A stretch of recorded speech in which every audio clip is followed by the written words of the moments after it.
My name's David Chang, and here at Olympia High School, it's important to hydrate every student. That's why today, I'll be going around each water fountain and tasting it. Well, what are we waiting for? Let's dive right in. The 1100 building, Olympia's newest teaching facility here. With its up-to-date water fountains, it should be pretty good.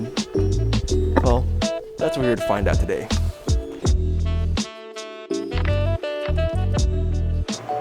Well, I'm quite parched, so let's just dive right into this. I use that jug twice for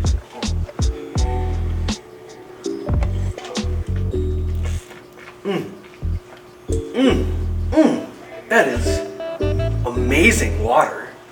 For schools, of course. Nice, cool, but not cold enough to hurt your teeth if you have sensitive teeth. I'd have to rate this water just 10 out of 10. You did good, LK Easy H2O. If you want water fountains in your home, get this brand.